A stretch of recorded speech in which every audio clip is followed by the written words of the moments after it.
In this video, we will study the anatomy of ear starting from tympanic membrane, middle ear walls, nerve supply, blood supply and related structures. So, we'll start off with tympanic membrane. We have the question, describe the anatomy of tympanic membrane, draw neat label diagram of tympanic membrane. So, definition of which is, it forms the partition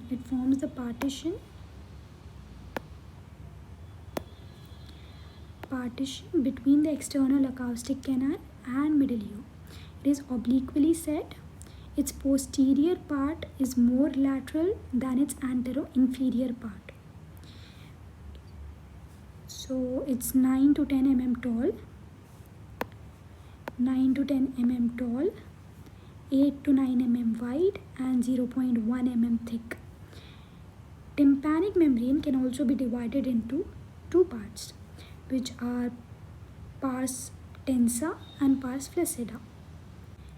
Pars tensa forms most of the tympanic membrane. Periphery is thickened to form a fibrocartilaginous ring called annulus tympanicus.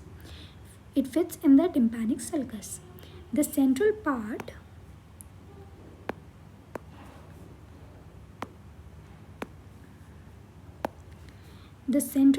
of pars tensa is dented inwards at the level of tip of malleus, and it's called umbo. A bright cone of light can be seen radiating from the tip of malleus to the periphery in the antero-inferior quadrant. It is something like this. This is pars flaccida. Whole of it is pars tensa, and there is a bright cone of light radiating from the tip of malleus, somewhat here is tip of malleus, to the periphery in antero-inferior quadrant.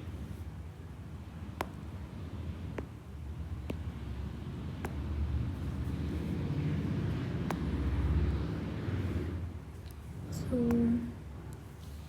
this is pars flaccida. We are studying about pars flaccida. So it is also called as Sharpnell's membrane. This is situated above the lateral process of malleus between the notch of Ravenous and the anterior and posterior malleal folds.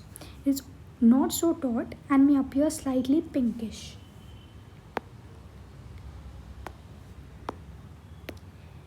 Layers of tympanic membrane consist of three layers. There is an outer epithelial layer, inner mucosal layer, middle fibrous layer. Outer epithelial layer is continuous with the skin lining the meatus. Inner mucosal layer continuous with the mucosa of middle ear. Middle fibrous layer also encloses the handle of malleus and has three types of fibers: radial, circular and parabolic. Fibrous layer in the pars flaccida is thin.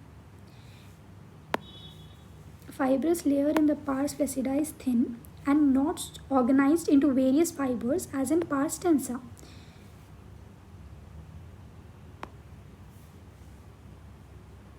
So there is a diagram next in which it shows there is a Sharpnell's membrane. This is lateral process of malleus and anterior malleal fold, shadow of eustachian tube, pars tensa, cone of light, annulus tympanicus, shadow of round window, shadow of incudostapedial joint, posterior malleal fold.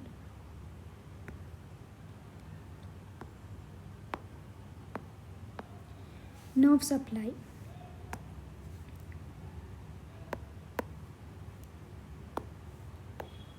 The next is nerve supply. Anterior half of the lateral surface is supplied by auriculotemporal nerve. Posterior half of the lateral surface is supplied by auricular branch of vagus. Medial surface tympanic branch of cranial nerve 9, which is also called Jacobson's nerves. And this is the figure which shows pars flaccida, pars tensa, and annulus tympanicus, and the central radial fibers arranged.